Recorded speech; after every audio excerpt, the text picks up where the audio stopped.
Yo, what is up, guys? Shinobi here, back again with another reaction video for you guys. And today, ladies and gentlemen, we are back with another reaction from Mugen this time. He posted this last night. I was gonna react to it last night, but I was like, let me get me some sleep because I was already up anyways. Shit, I was already up, man. But we are back, and for anybody who's already in the know, yes, Nintendo is trying to basically sue Palworld for making a better Pokemon game, I guess, even though it's not Pokemon, it's just an inspiration of Pokemon. But basically making a better game than they have been making in the last couple of years. So, we're going to go ahead and get straight into this. He's probably going to explain it a lot better than I could. But basically, Nintendo is salty. Like, if you want to be real, Nintendo is salty that another game came out similar to theirs but not exactly the same and beat them basically at their own game. Like that's basically it, and now they're salty and that's why they're suing him, and there's a bunch of bull crap that he's probably going to explain in this video. Either way, it's wild stuff. Let's go ahead and get straight into it. 36-minute video, probably. We're in for a long haul on this one, man. We are in for a long haul on this one, so make sure you like, subscribe to the channel, leave the link down to this below, and let's go ahead and get straight into this.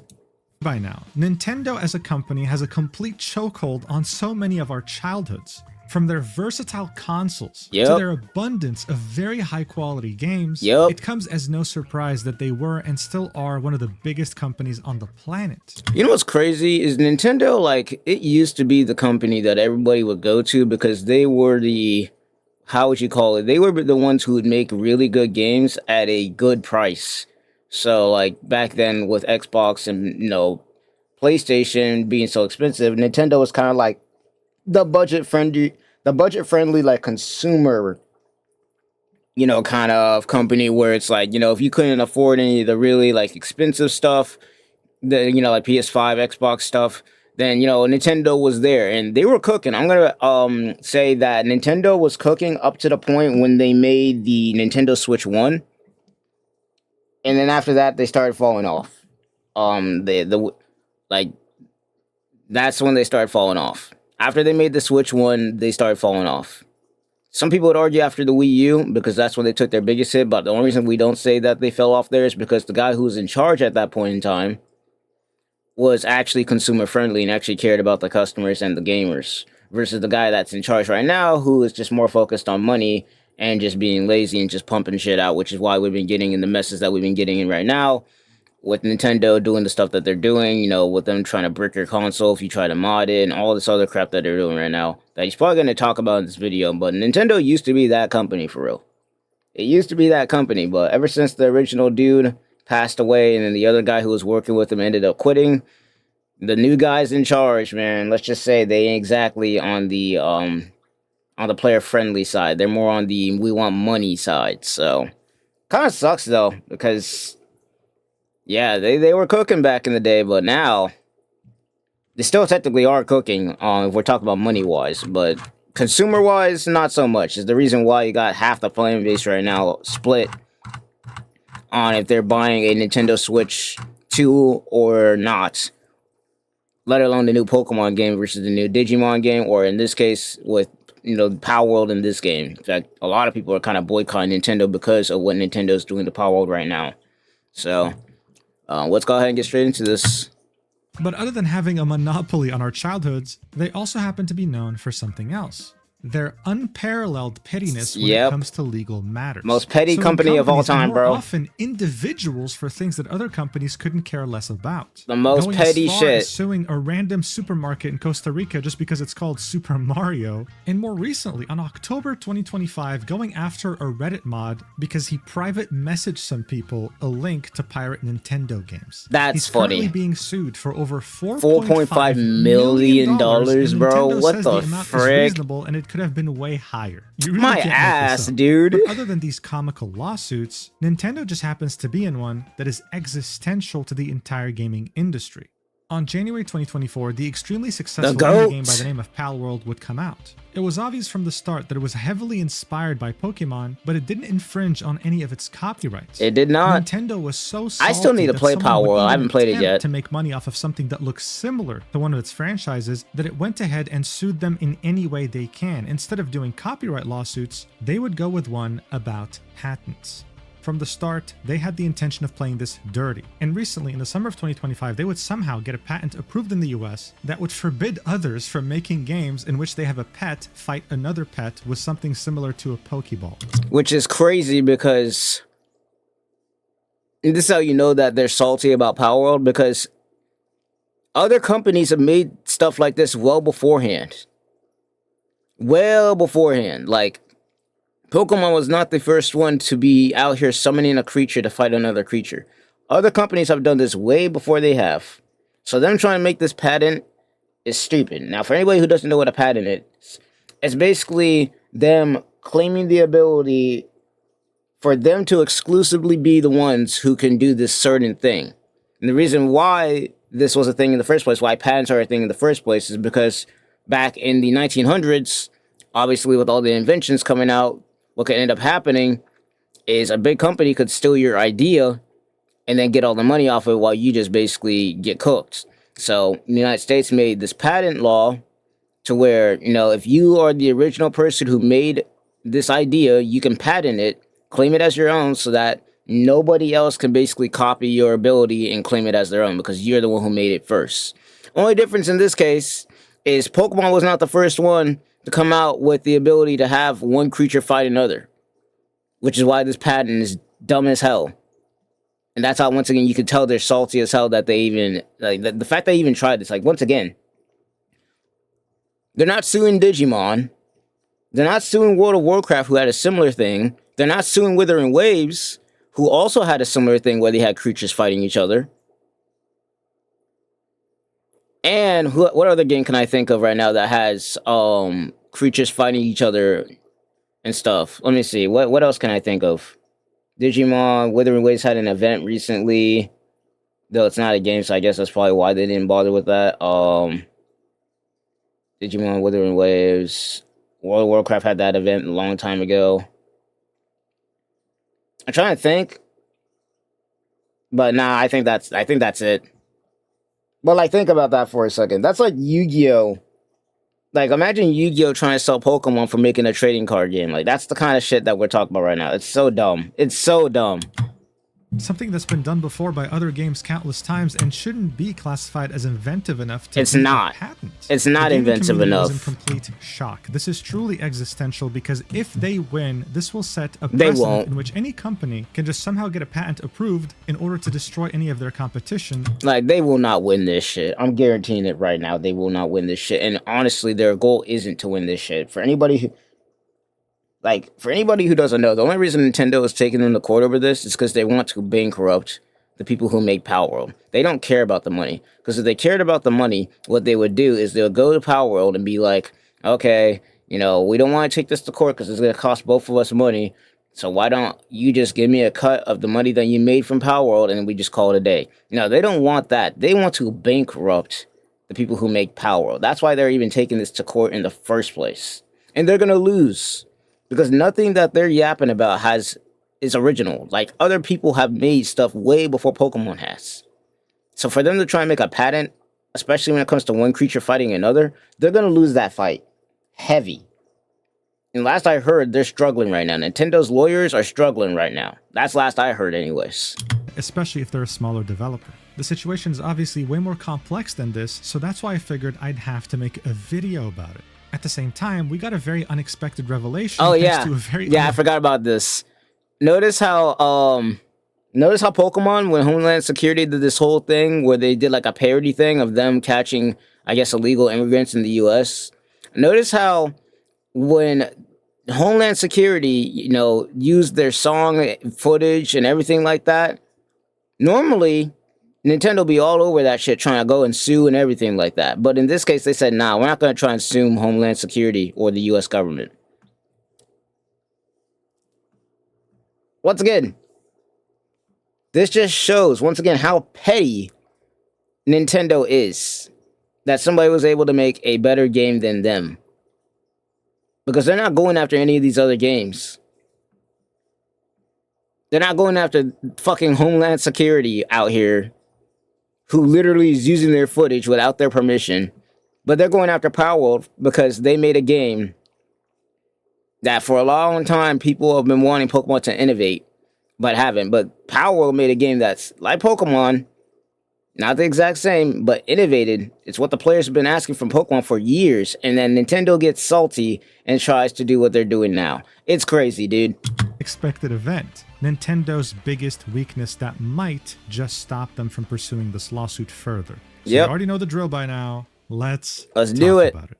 If you were to ask anyone these days about whether there's a good game to play that just so happens to be an MMO, they'll probably laugh at your face before saying, buddy, it's a dead genre. And honestly, they're not wrong. But that's simply because they haven't considered the possibility of an anime MMO coming up soon that's very ambitious. Blue Protocol Star Resonance is a free-to-play open-world MMORPG that has classic MMO elements. You can party up with your friends, encounter dangerous monsters in both dungeons. Oh shit, man, there's a Pokemon in there, frick. Oh shit, Nintendo, you gonna sue them too? Like, Jesus Christ. Raids, and of course, you can farm for materials. Certain things, though, make it kind of special, like how there are multiple classes and you can swap between them anytime. And other than the fact that there are dungeons and raids with so many different enemies, this game places a lot of importance on immersion and player interaction, like being able to dance in a town's fair or setting off fireworks at night with your friends. But while all of that's pretty cool, my favorite part is the very in-depth character customization. You get to make your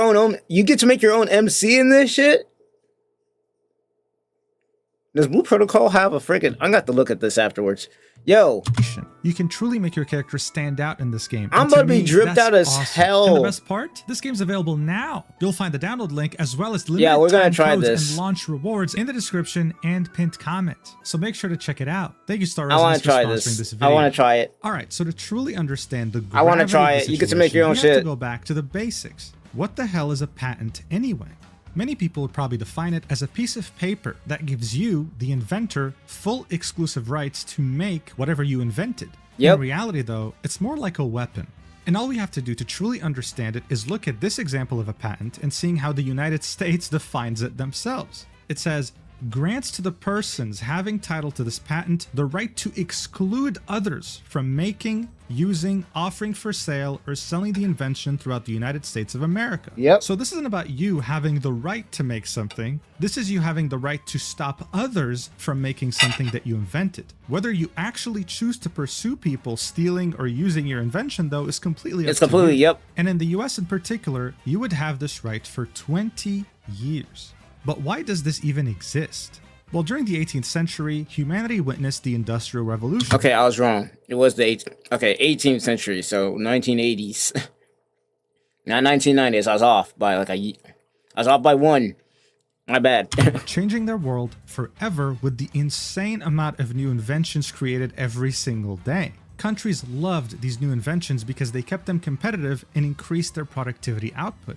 So how is it that you encourage brilliant minds to make new inventions? Well, you give them incentive. And that's exactly why something like the United States Patent and Trademark Office exists. Why would you take years, sometimes decades, to come up with a revolutionary invention that a bigger corporation can just steal from you and take advantage of while you rot in a corner? Instead, you can patent this invention, actually directly profit from it, or if you're too lazy, just license it out to bigger companies so that they can use it instead. You'd still get credit for the invention and a whole lot of money in either percentages or royalties or whatever you come up with in the contract. Overall, patents were definitely a good-intentioned invention. The problem was, though, no matter how well-intentioned you might be, when it comes to laws and bureaucracy, it always ended up looking like the fresh launch of a very fun multiplayer game. Initially, it would be a blast until certain players would start to cheese game mechanics to gain the upper hand no matter what. But it doesn't matter what it is. A game, real life, there's always going to be ways that people try and cheese it. Every single time. When it came to patents, unfortunately, it was no different. It didn't take long for certain bad actors to understand that this patent system had loopholes. And when they did, they aimed to take full advantage. A patent troll is actually a real term used in legal circles. In a nutshell, it's a company that literally does nothing, that somehow acquires some patents through some different means, and then proceeds to generate its income by suing other companies claiming that they're infringing on their patents when it comes to their businesses. And one of the best examples of a patent troll is a company that terrorized some of the biggest American tech companies in the world back in the early 2010s. Their name was Lodsys LLC, and they didn't even have a logo. You see, this shell company that literally contributed nothing to society would somehow, through different means, acquire 4 different US patents that were close to expiry. And what made these patents special is that they were all tech-based, but were also extremely vague. And they'd use this vagueness to their advantage, claiming that, for example, because their patent 078 mentioned the transfer of some sort of data from the customer when they're on the website of the vendor, then any company using any sort of chat box on their website owes them money. So wait, hold on. You're telling me these guys got this patent and then basically just start suing everybody? Because that's a lot of companies basically can do that. Like Google, Facebook, Apple, Instagram, YouTube. What else can I think of right now?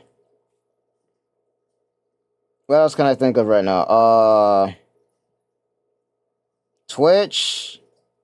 Like, damn near about everything is gathering information, bro. And these idiots went ahead, got a patent. Okay, I gotta see how this went. Yes, it was stupid, but it somehow worked. They managed to sue so many different companies. How? The 2 biggest and most significant ones being Apple and Google. How? Lodsys would send out the lawsuit. I'm trying to figure this out. How? Google and Apple are fucking billion-dollar companies, bro.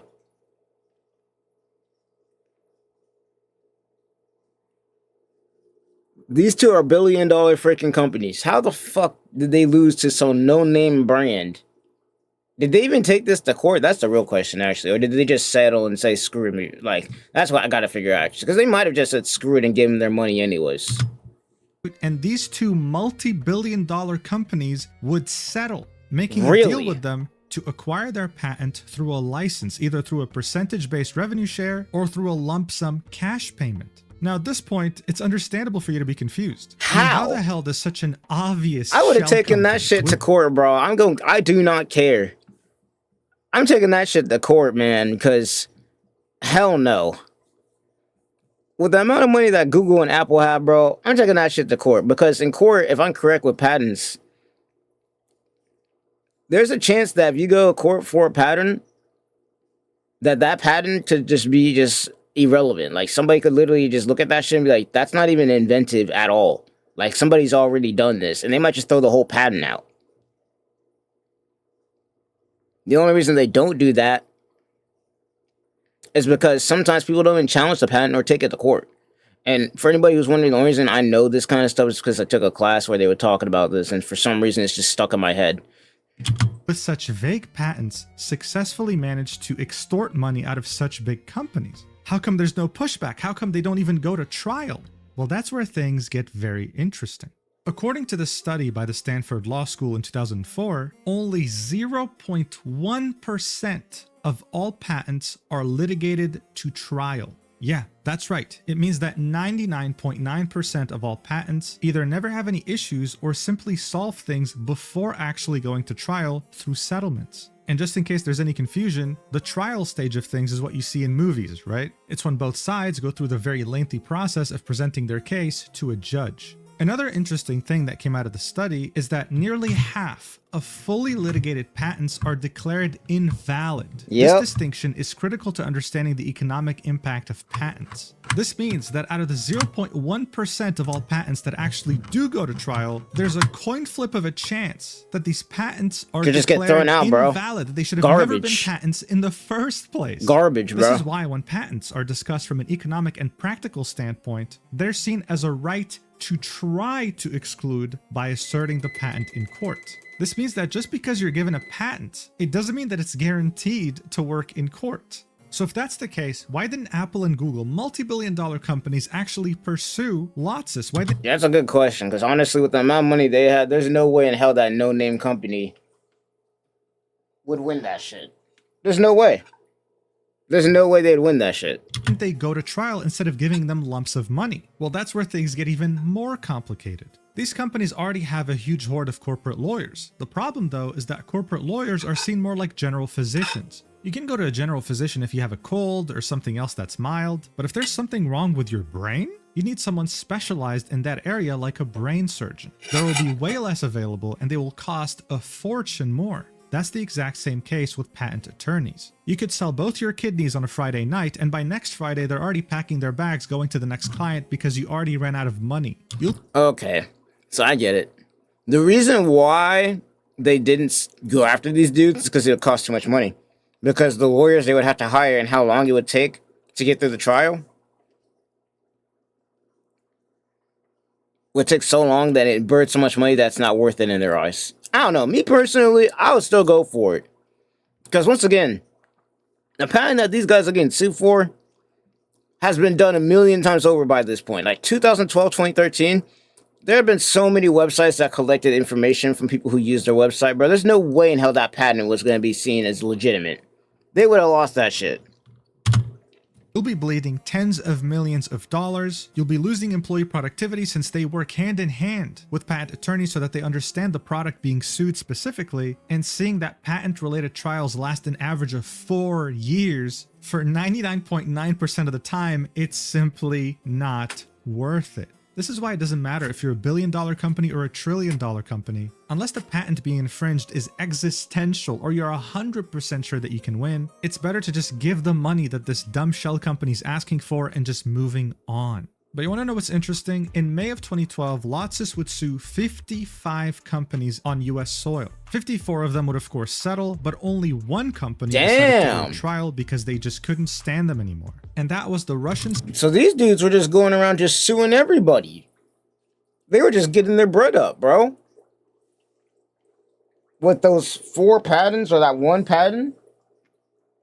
And everybody was just like settling. That's crazy. Cybersecurity company Kaspersky. Look, they, much like every other company being sued by Lotsis, understood very well that they were bluffing. But unlike every other company, they were willing to put millions of dollars at stake just because they didn't want Lotsis to receive a single dollar. And so after a year and a half, and no doubt millions of dollars down the drain, with a lot of company resources at stake, Kaspersky was able to dismiss the lawsuit with prejudice. And Lotsis had to pay back all the attorney's fees, expenses, and costs that Kaspersky had spent, which meant that essentially the shell company was about to be deleted off the face of the earth. They're screwed. And it was. By 2014, all of its patents had expired, and the shell company simply closed down. Damn. They said, well, it was a good run, boys. We sued 54 companies, but the Russians got us, man. That's it. Pack it up. Let's just take what we want and get out of there. If they even had anything left after they had to pay the lawyers off. Kaspersky had essentially done a huge... Bro, that's the crazy thing, is when it comes to court cases and shit, bro, I'm gonna be real with you. Everybody loses. The only people who win are the lawyers, because they're the only ones who get money out of the shit.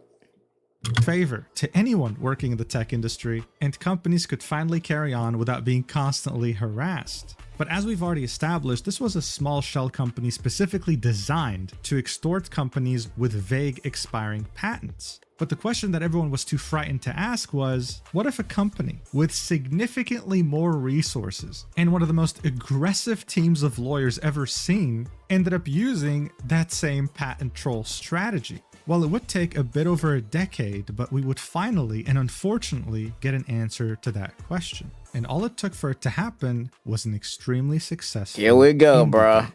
Game Freak is a Japanese game development studio and one of the 3 owners of Pokemon, alongside Nintendo and Pocket Monster. Pokemon games are extremely popular and sell like hotcakes. They also happen to be always developed by Game Freak. But here's the thing, over the many years of Game Freak releasing Pokemon games, many fans have been getting frustrated over the lack of innovation and this feeling of... Bro, I'm gonna be real, the last innovative game, in my opinion, that they ever tried when it comes to Pokemon, like really innovative, in my opinion, we're talking about like the mainline Pokemon games, was Pokemon X and Y.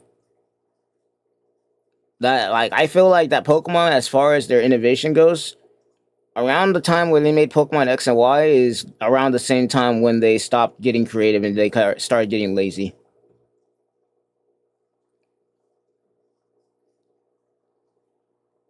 And you could see that with how, like, the releases of games like Sword and Shield, Scarlet and Violet have been specifically. The remakes haven't been too bad. Like, Omega Ruby Alpha Sapphire for the 3DS was fun. Really good, in my opinion. The Diamond and Pearl remakes, those were all right, in my opinion. And then as far as, like, you know, the Origins games have been, like, specifically Legends Arceus, that game was really good. Now, the new game that's supposed to be coming out right now, which would be the new game based off of Kalos, I'm iffy about buying that game for two reasons. A, because I'm not buying the Nintendo Switch 2 with all the nonsense that's going on with that. And B, because with just how the game is, yeah, sure, they're adding some stuff, but one, with Pokemon Legends ZA, they're pretty much cutting some content and putting it behind a paywall, aka some of the Mega Evolutions, and then even some of the Mega Evolutions that you're supposed to be getting, like, for instance, the 3 starters that have Mega Evolutions, Greninja, Delphox, and Chestnut, you can only get those behind playing Pokemon battles, whereas before, you could get all the Mega Stones in X and Y, or even in Omega Ruby and Alpha Sapphire. And hell, even in Alola, I would even argue, like with Sun and Moon, you could get all the Mega Stones by just playing the game. You didn't have to go online to battle people to get them or anything like that. You could play them by just playing the game. And then, not to mention, with the new Kalos region that we're supposed to be getting, where I guess going back to Kalos, one thing I saw with Kalos is that everything's going to be confined within a city. Everything is going to be confined within the city. Versus X and Y, where you had the giant city that you could explore. But then on top of that, you had the whole outside world you could explore. Now, I haven't seen all the leaks with the game. I've played a little bit of a demo, but from what I have seen, majority of the game is going to be pretty much the whole, like, the city. In fact, the whole game might be just inside one city. There's not going to be, like, no outside areas like there was in the previous Pokemon game, which was X and Y. And that's why, in my opinion, I'm kind of, like, iffy on buying the new game, because, once again, they have been pretty lazy. I'm not going to lie to you. This probably, and Mega Evolution, hilariously enough, is probably my favorite mechanic when it comes to Pokemon. Like, it's my favorite mechanic of all time.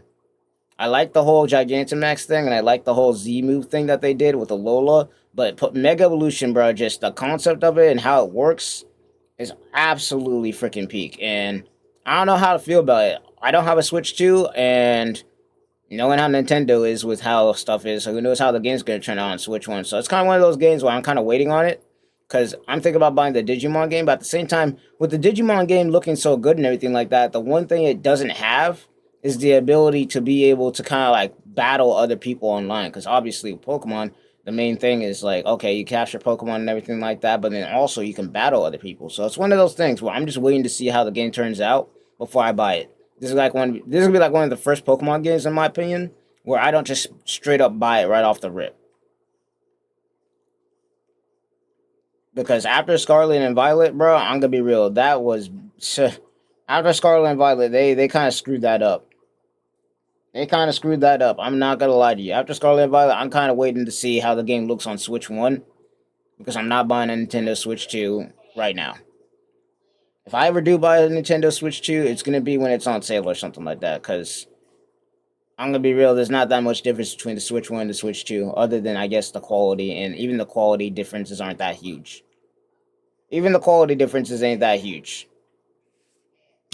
Complete laziness and disinterest. It seemed like Pokemon games had limitless potential with endless possibilities of making different genres and mechanics. And yet, Game Freak just took the boring route every single time. And why wouldn't they? I mean, they sold so many copies, at this point it was a money printer. This is why many of these frustrated fans would find immense excitement when Palworld, a game developed by Pocket Pair, a Japanese indie developer, would be announced to the world for the first time during Tokyo Game Show. Just like in Pokemon, you would collect these cute creatures called pals. There would be everything a Pokemon fan would want, like evolutions, new mechanics, and a bunch of creative things. But instead of it purely being oriented towards children, there was a twist. Guns. Yep, they got guns, launchers, man. And overall, a bit more of an adult take on something that many people have grown to enjoy. But look, everyone understood fairly quickly, this game was heavily inspired by Pokemon, okay? I mean, one of the top comments on this trailer was, "This is it. This is Pokemon Gun." But you know what? There's nothing weird about that. Yeah. Gaming has always been about copying things that are successful. It's always been about inspiration, bro. Way. H1Z1 pioneered Battle Royale games and did that after being inspired by community mods in the game Arma. And this chain would continue until we'd get to a game like Fortnite, making a Battle Royale game in their own way while clearly being inspired by their predecessors. This is what gaming has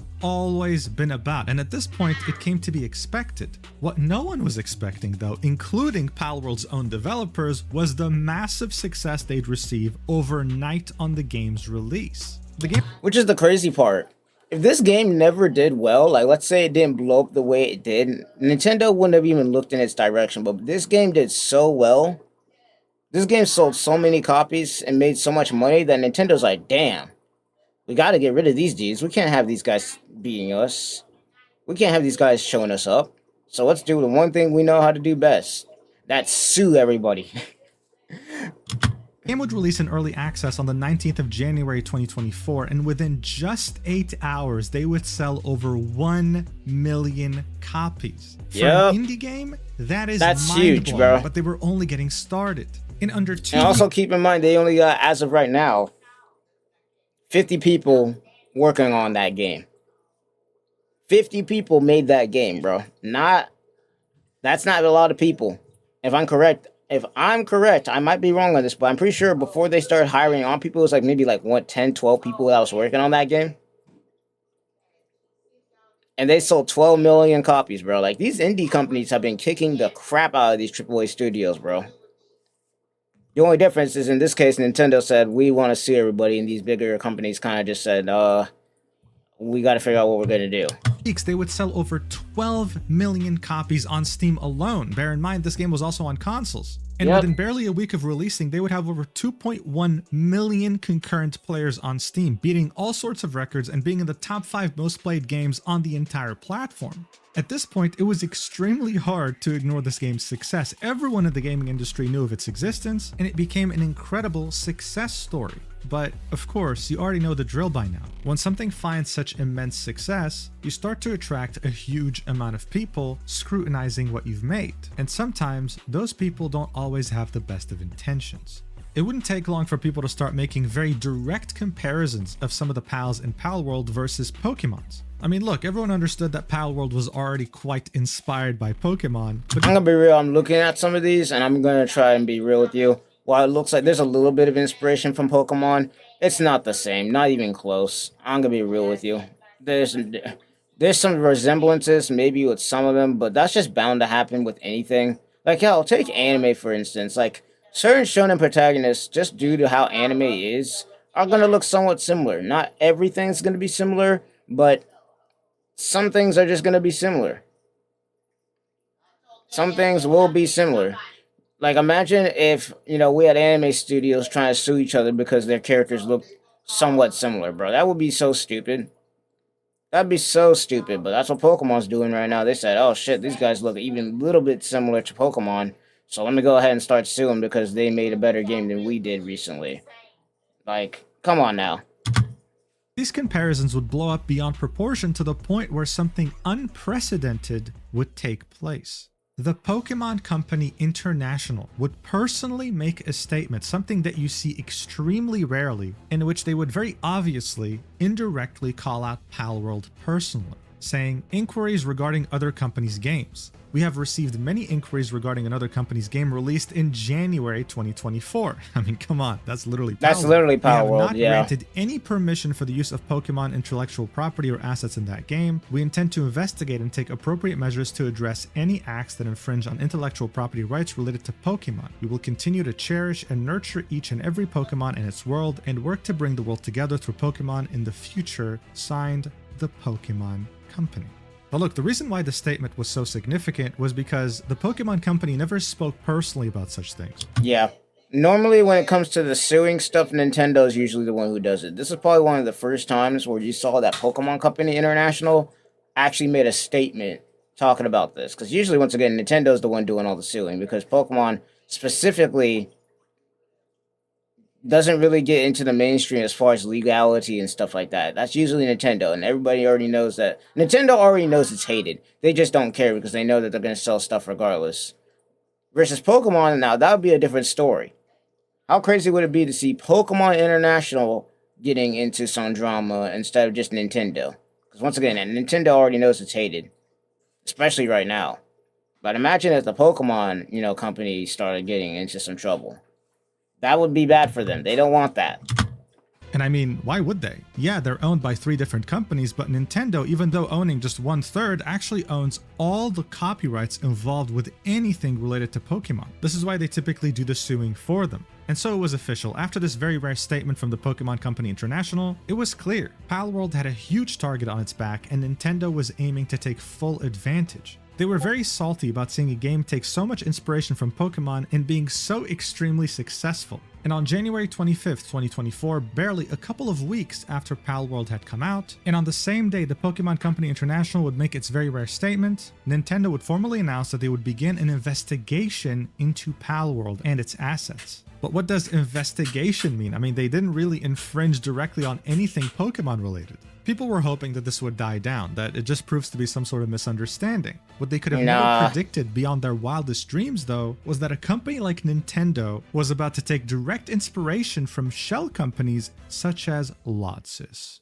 Almost 9 months after the Pokemon Company This is where shit just gets stupid, because I know about this portion at least. National would announce that they're taking steps to investigate Palworld. This is where stuff gets On September stupid. 19th, 2024, Nintendo would announce that they're officially filing a lawsuit for infringement of patent rights against Pocket Pair, the developer of Palworld. This statement, however, didn't specify any of the patents that they're actually suing Palworld over, and on the same day, Pocket Pair would also make a statement saying that, hey, we're aware of the lawsuit, we've began the legal proceedings and investigations, but we're literally unaware of the specific patents we're being accused of infringing upon, and we have not been notified of such details.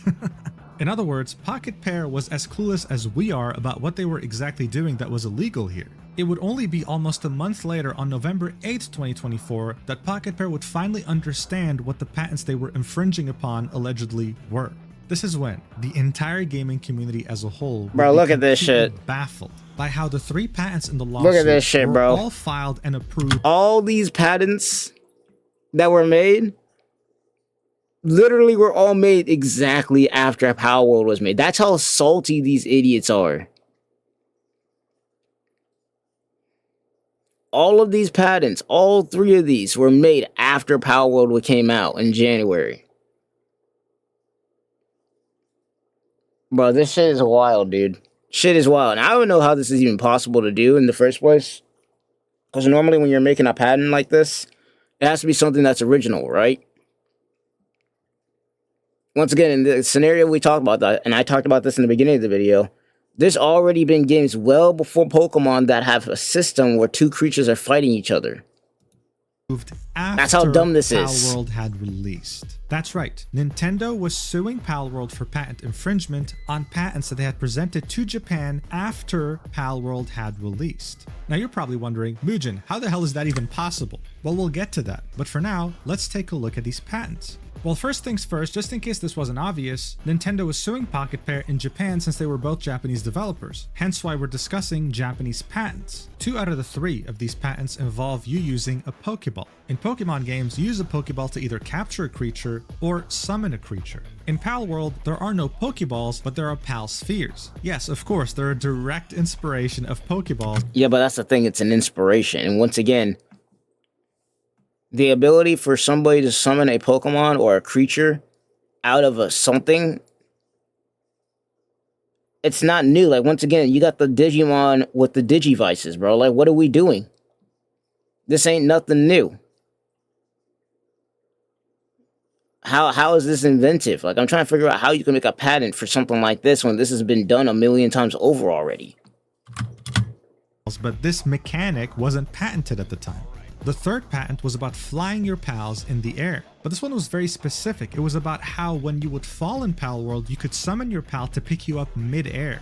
And of course, just like the other two patents, Nintendo had patented this in 2024 after Palworld had released. So how the hell is this even possible? Well, it's simple. That's because these three patents were filed as divisional patents. What the hell is a divisional patent? Well, here's a rocket ship. Let's say you're SpaceX, you want to patent this rocket ship. Great. You make a general patent that pretty much covers this entire rocket ship, every component. But you don't delve too much into details. Now let's say you filed that patent in 2020. A few years pass by and you finalize the design of the rocket boosters. You're happy with it and you're ready to patent that too. This is when you would create a divisional patent. It would be its own patent, sure, but it would fall under the general patent of the rocket ship. So even though you would be filing this, let's say 3 years later in 2023, it would still be a part of the general patent from 2020 that covered generally the entire rocket ship. Now in this context, of course, it makes total sense. But when it comes to software, patents get very tricky, and Nintendo knows this. This is why they're taking full advantage.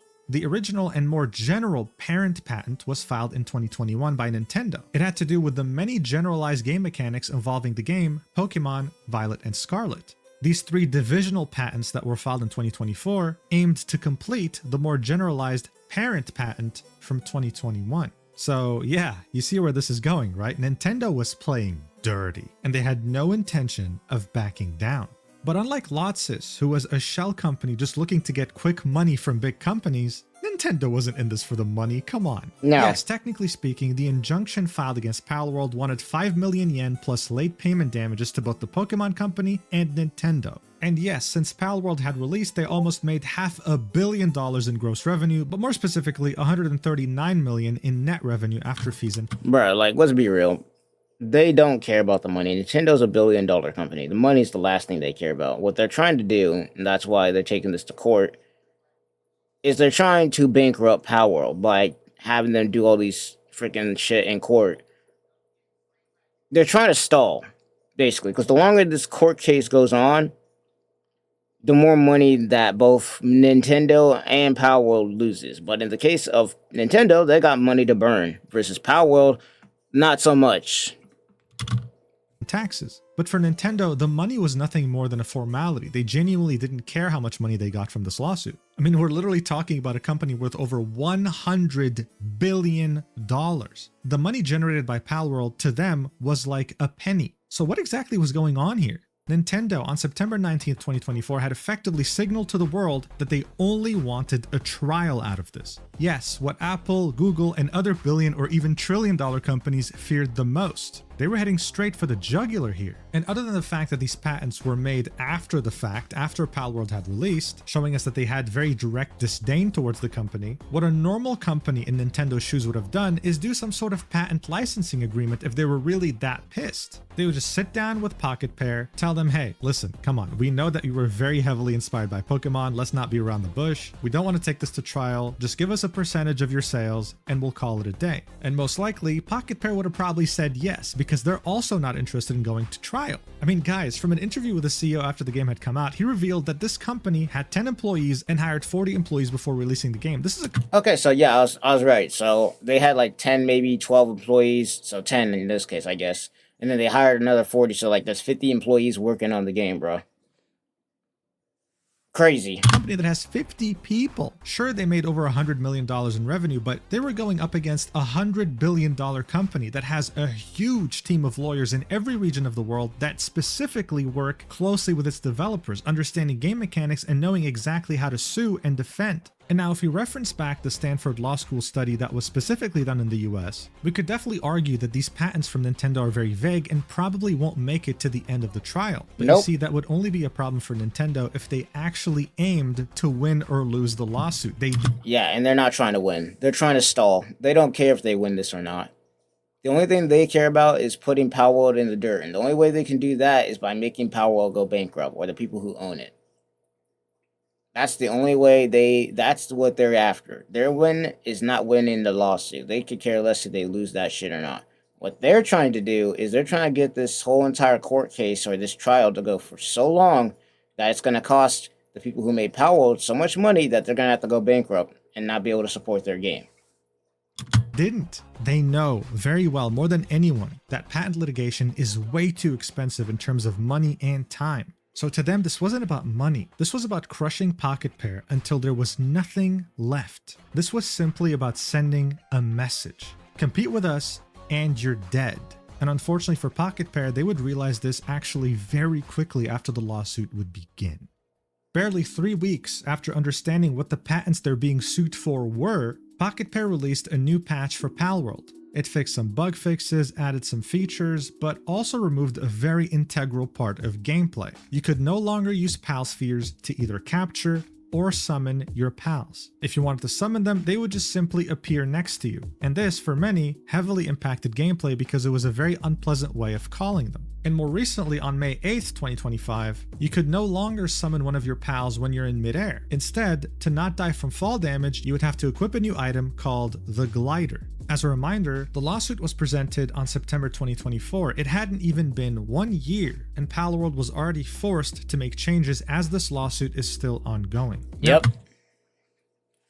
Which is so dumb, but at the same time, the only reason they're doing this is because the patents that Pokemon, once again, put in after Palworld came out are just so dumb. They're so freaking dumb, bro.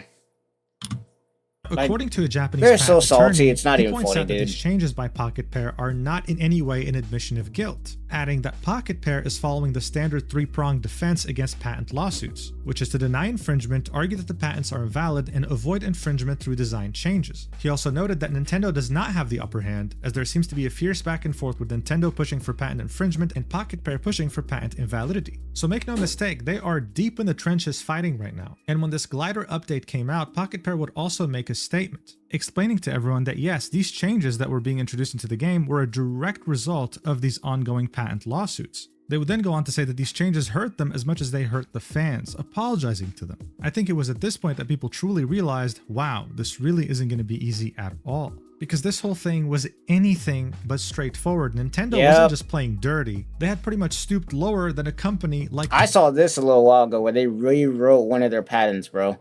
Like, they are trying, bro. Nintendo is trying everything in their power to crush this company, bro, because they did something better than them. They are so salty. It's not even funny, bro. They straight up rewrote the patent in the middle of the entire lawsuit. Trying to, like, bro, they're trying everything they can, bro. They're literally running on empty because they're running out of ideas for bullshit at this point. They're running out of ideas for bullshit at this point, bro. It's getting crazy.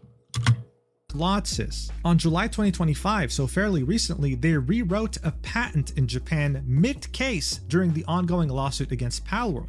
Nintendo was getting desperate. Its flying patent wasn't really holding up as well as they wanted to against Palworld's defense. So in one of the first cases some lawyers have ever seen, they used some very weird language in the patent update, adding the term "even when," making a lawyer say, I've been following patent litigation for 15 years and have seen many claims that were amended, but I've never seen even when or even if in a patent claim. It's bizarre. Nintendo was essentially using this language to try and complicate things and make this patent even more vague than it already is. This is because, as I said, their intention was to prolong this as much as possible, to drown Palworld in paperwork, hoping to bankrupt them pretty much and erase them from existence. But this dirty tactic was nothing more than them actually panicking. Pocket Pair was actually doing a pretty damn good job, coming up with a lot of examples that show that even before 2021, all of these patents were already used by prior games. So if Palworld can actually survive this lawsuit and see it till the end, even though it might take a very long time, they might not only end up winning, but make many of the patents Nintendo had filed to be invalid.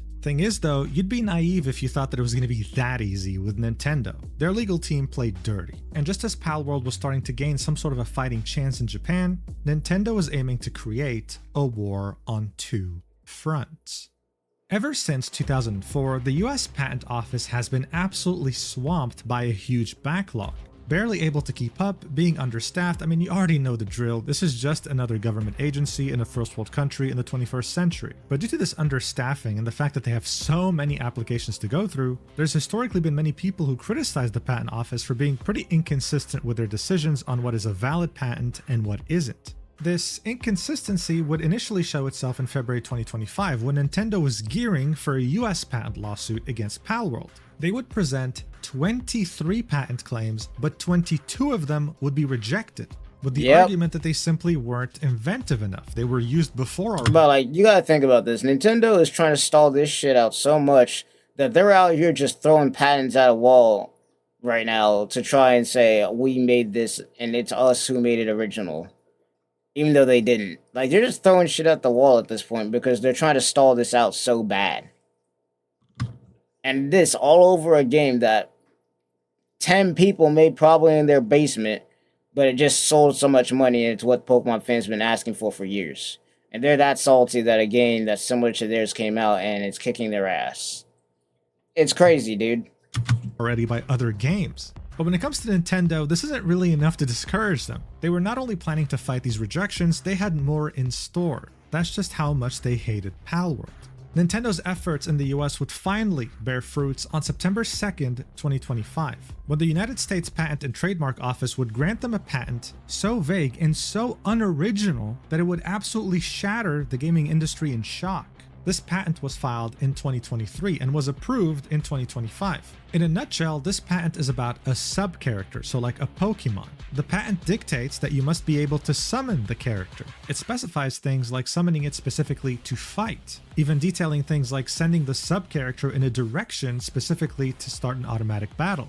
And no, you're not the only one here that thinks this is crazy. It's this stupid, is not only bro. Extremely... It's so stupid, because once again, I mentioned this in the beginning of the video. Bro, Digimon fucking already has done this. Wuthering Waves has a whole event in the game that has done this. There are mods out there for other games that have done this. There are, like, once again, World of Warcraft had an event way back then that has done this, way before Pokemon even thought about making this stupid-ass patent. It is the dumbest patent to exist. This shit is not original at all. It's been done a million times over, dude. Vague, but it's been done multiple times before by other games in the past. By 2025, or hell, even when this was filed in 2023, this was in no way inventive. This wasn't some sort of breakthrough, right? This would cause many patent lawyers to see this in the US and say things like, this has been an embarrassing failure of the US patent system. I mean, even the former Pokemon Company head lawyer said, I wish Nintendo and Pokemon good luck when the first other developer just entirely ignores this patent. Everyone was completely shocked at the fact that something like this could actually... Like, bro, some of us would take that patent right there to court, bro. They'd throw that patent into the trash, bro, immediately. Into the fucking bin. Because, Jesus Christ, that's gotta be the most uninvented patent I've seen in my damn life. Like, once again, there's a reason why you don't see them trying to out here sue Digimon or any other company that has, like, a thing where they can summon a creature out to fight. Because it's that stupid. It's that stupid. But these guys are so salty that Palworld did so well that, bruh, that they're out here just throwing shit at the wall right now. They are struggling. And I can't wait until Palworld wins this shit, bro. I cannot wait. Actually pass, and if someone wasn't convinced yet, if someone was a huge Nintendo fanboy that truly didn't see the problem, this was it. This was the point in which you would see that this definitely feels like a punishment specifically for Palworld. Because if Nintendo truly cared about this mechanic, then they would go ahead and sue Blizzard over their 2011 Battle Pets minigame. Even back then when it came out, it was very clearly inspired by Pokemon. It was obvious to everyone. So at this point, it's obvious this is a punishment against Pocket Pair. But as far as their patent goes, seeing that there's very clear past examples dating more than a decade ago, how the hell did it get approved anyway? Well, to really be able to explain to you what's going on right now, we need to briefly go back to what a patent actually is. As we saw earlier, the realistic approach to what a patent actually is a right to try to exclude by asserting the patent in court. We've already established that only 0.1% of all patents actually go to trial, so one could say that many of them are actually invalid. They've just never been contested in court. And the US Patent Office is constantly swamped by a backlog. So with all these things combined, now let's think of the employee working at the US Patent Office. You see a software patent, and it technically ticks all the boxes needed to be approved. You have two choices. You either approve it, move on with your day, go back home, see your family, have dinner and sleep, or you can be a smartass and contest it, knowing that the company's gonna contest your decision immediately. This means that the nice lunches and dinners you were getting with Nintendo's lawyers that you've built a friendly relationship with would all disappear. And this also means you've just unlocked yourself more work. Yeah. Why the hell would you do that to yourself? It's only a win. It's like a win-win scenario for the person just working there if they just let the two people fight it over it instead of actually taking a look at it and being like, okay, yeah, this is some bullshit. But who wants to deal with that? That's kind of like the scenario it's in. It's like they could go ahead and look at it and be like, this looks dumb as hell. But instead they're like, bro, that's more work for me, so I'm just going to let these two companies fight it out. You know what a patent actually means? It's the right to exclude others. And you know what? If it's a bogus patent, then hey, let them figure it out in court. Either way, it wouldn't be your fault. This is exactly why Nintendo was able to do what it's doing and why patent trolls exist to begin with. But if you thought this was bad, then wait till you see what Nintendo's doing at the same time. Yes, believe it or not, it does get more ridiculous.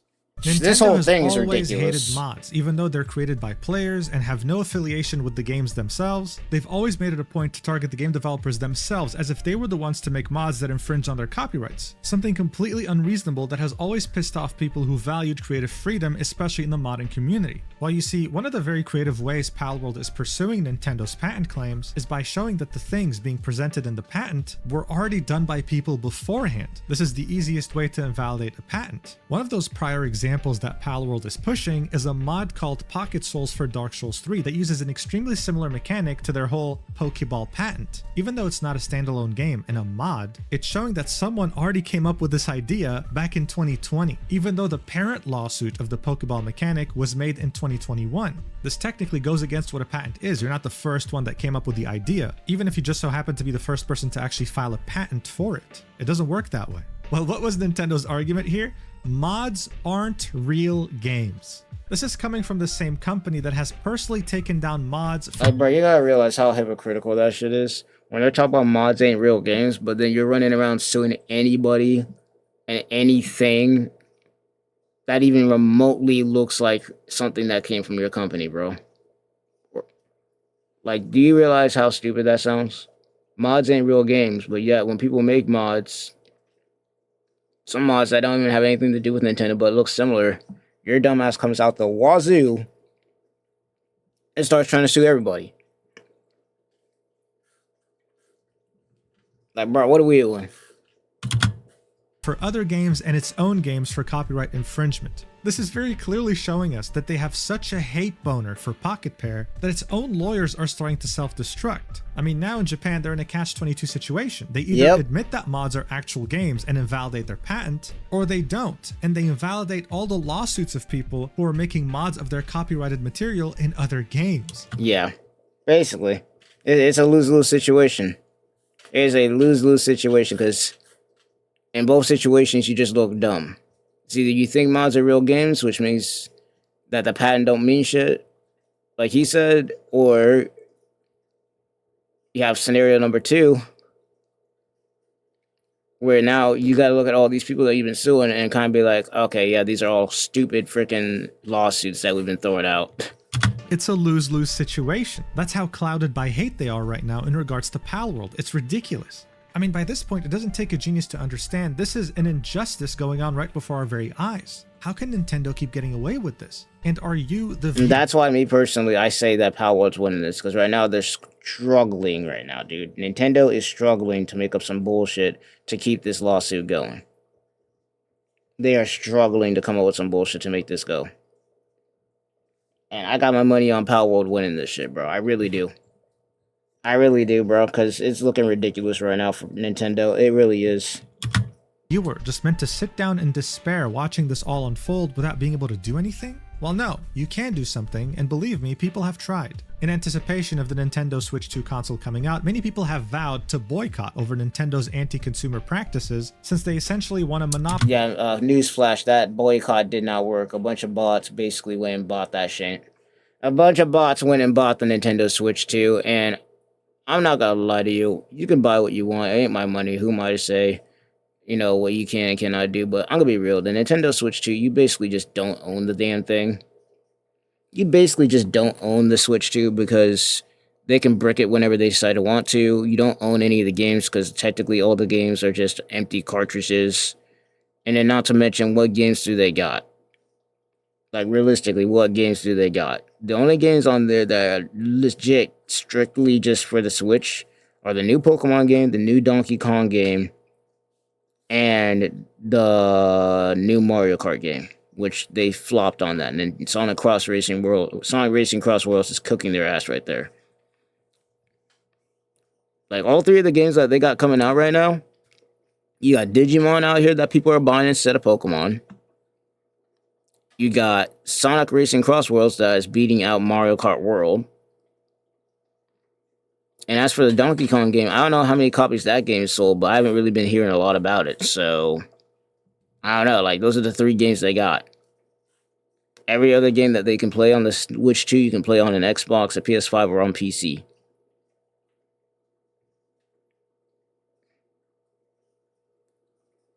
But I'm actually reading the text right now. The Switch 2 lifetime sales are below the Steam Deck and 10 million less than the Wii U.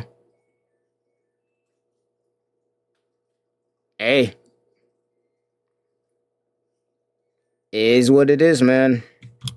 Monopolize anything that has to do with capturing cute creatures in a game. Well, the console released, and it ended up selling over 3.5 million units worldwide in its first 4 days, becoming the fastest selling Nintendo hardware ever globally. Yeah, that boycott failed spectacularly, and this happened in the middle of their Palworld lawsuit. It seemed like Nintendo was hated worldwide over its anti-consumer practices, but at the same time, nothing could stop them from selling pretty much anything. But hold on, before you fall back into utter despair, I have some good news. Recently, we've come to find that the invincible Nintendo actually has a very big weakness. That's right, they have their own version of kryptonite. The one thing that scares them and can take them down, and the way we found this out recently... It's the government. Nintendo doesn't want to go to war by trying to sue the US government. That's it.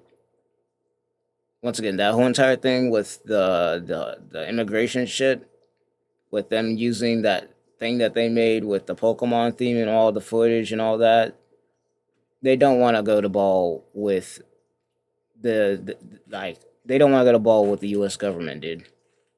That's their weakness.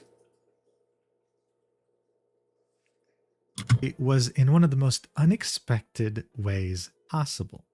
On September 23, 2025, the Department of Homeland Security of the United States of America would post a video compilation of illegal immigrants, or as they like to call them, illegal aliens, being arrested. The caption was, "Gotta catch 'em all." The music playing was the music from the Pokemon show, and if that wasn't enough, in between cuts of people being arrested, they would start showing... Like, this shit was actually wild, dude. Like, Homeland Security really said, copyright? What's that, man? We know damn well Nintendo ain't gonna screw with us. Straight up.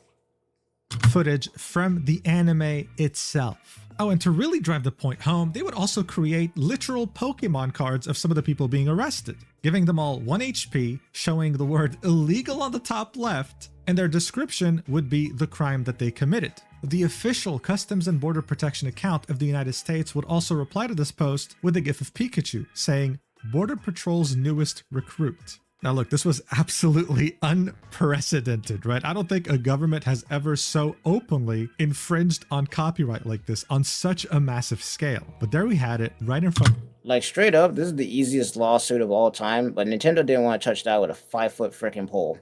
And you're about to see why. Of our eyes. The reactions, of course, just like anything political in the United States, were mixed. Some people liked it, others not so much. And all of a sudden, you had a sizable amount of people that wanted Pokemon to sue the Department of Homeland Security, and I mean the US government, for copyright infringement. I mean, yeah, you would think.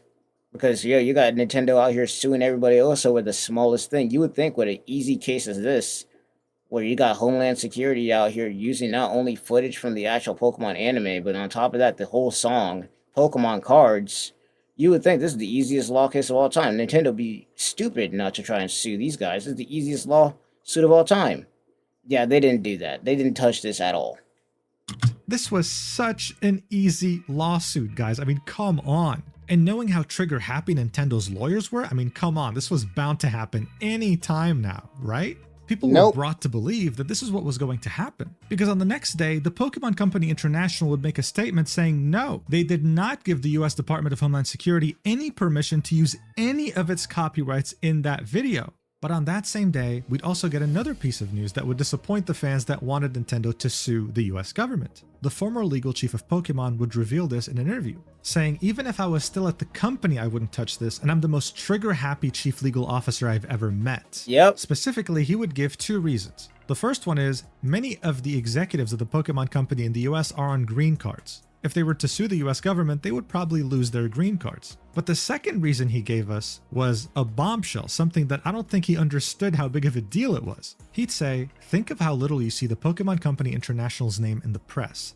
They are insanely publicity shy and prefer to let the brand be the brand. Exactly, and that's what I was talking about before in the beginning. That's why they have Nintendo being the one suing everybody.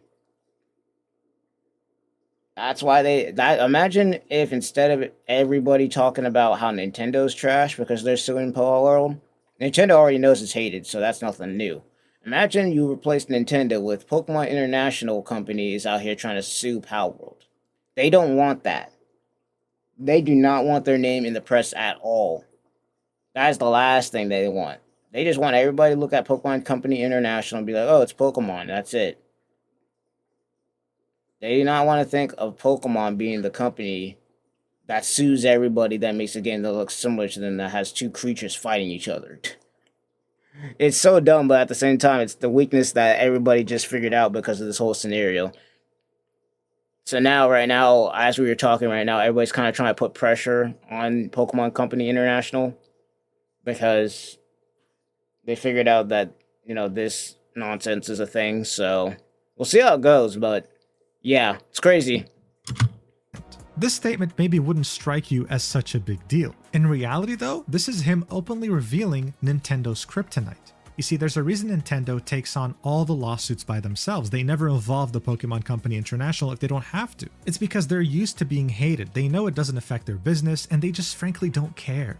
On the other hand though, think about it. How many times have you seen the Pokemon Company International directly and personally involved in lawsuits? The reason why their statement about Palworld was so exceedingly rare is because this never happens. They only did it in an effort to legitimize the lawsuit that would eventually come from Nintendo. But overall, they care deeply about their reputation. This is something that people like Andrew from the channel Legal Mindset have sought to take full advantage of, making sure to rile up social media criticism of the Pokemon Company International, not just in English, but also using Japanese hashtags. He, as well as many other people, believe that if Pokemon Company International receives enough backlash on social media, more specifically, while being given the impression that they're becoming unpopular in Japan, then Nintendo will finally back off from Palworld and stop trying to make them some sort of example while trying to monopolize an entire genre of games. Yeah, pretty much. It's kind of like, with, for instance, gacha games. Let's take, for instance, something like Genshin Impact, Withering Waves, hell, Epic 7 even to a degree.